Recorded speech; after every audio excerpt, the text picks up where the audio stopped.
Once upon a time, Gautam Buddha was sitting with his disciples.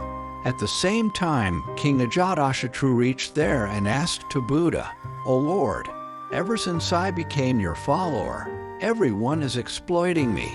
They are taking undue advantage of my calmness. Before I became your follower, everyone was afraid of me because I was very cruel. I would not think twice to punish anyone to death sentence. But after becoming your follower, I do not feel like punishing anyone, nor do I get angry. I have become peaceful, and I look at everyone with compassion. But some people are taking undue advantage of my calm conduct. This has also put the people of my country in some kind of danger. Due to this, I am facing a lot of problems in the governance of my country. Please tell me, what should I do now?" Hearing this from King Ajatashatru, Buddha tells him a story. And the story goes like this. Once there lived a venomous snake in a hole under a large tree. The tree stood in a corner of a field near a village. The snake attacked people at even the slightest provocation, and many people died because of the snake's deadly bite. People were afraid to go near the tree due to fear of snake. One day a monk was passing through the village and saw this beautiful tree. He decided to meditate under its shade before he moved on. Some villagers who were driving their cows back home saw the monk and warned him about the snake.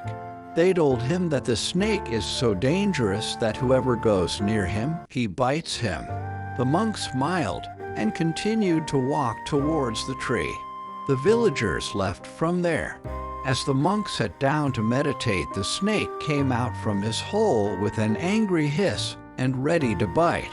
The monk chanted a mantra looking straight into the snake's eyes, and miraculously snake starts conversation with him. The snake says to that monk that, "Oh man, don't you fear me?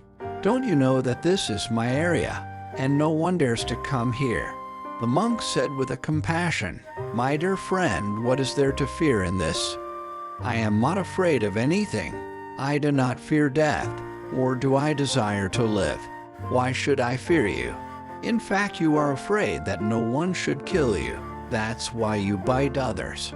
The snake was astonished to hear this from the monk. Till now he had met only such people who tried to kill him or ran away in fear of him. But he had never met a person who would not fear him. Hearing this, the snake wraps itself at the feet of the monk and said, "O Lord, you are right. Whatever I have done till today, I have done to save my life. If I don't do this, people would kill me." The monk said, "You are right, but my dear friend, remember one thing, that life will end one day. Therefore it is not appropriate to kill others to save it. Give up this attachment of your life and be filled with love for others." After saying this, the monk left from there. Snake was influenced by the words of the monk, and he decided that from today onwards he will not bite anyone. He gives up his angry nature and stops biting others. But the result of it turns out to be the opposite. When people saw that the snake has stopped biting others, now they started taking undue advantage of this. Those who used to fear him and run away from him now started catching him.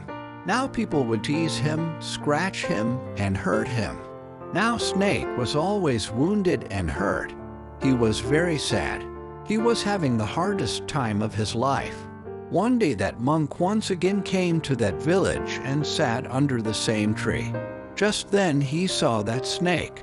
He was very surprised to see him in such a pathetic state.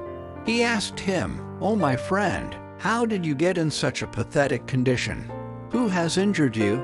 The snake replied, "Oh, Blessed One, you told me to give up my angry nature and not to bite others. Ever since I left my violent nature and adopted peace, since then people have started misbehaving with me. Now no one is afraid of me. People come, hurt me, and leave me in miserable condition. Life has become very difficult for me." Hearing this from the snake, the monk said, "My dear friend, it seems that you have misinterpreted my sermon. I told you not to bite others unnecessarily, but I did not stop you from hissing for your self-defense." After telling this story to King Ajatashatru, Buddha asked him, "King, what have you understood from this story? Are you taking my sermon in the wrong way like that snake did? I told you to give up your cruel nature, but not to give up the duty of the king. You have to fulfill your duty to be a king by being tough from outside, so that you can discipline everyone in your kingdom. You have to maintain the process of justice in your state by being tough, so that people can live peacefully in your kingdom and they don't feel any kind of insecurity. Therefore, you have to rule like a monk from inside and like a king from outside." Moral: if we see in the world around us, we will find that this often happens to good people. People often try to take undue advantage of the decency of decent ones.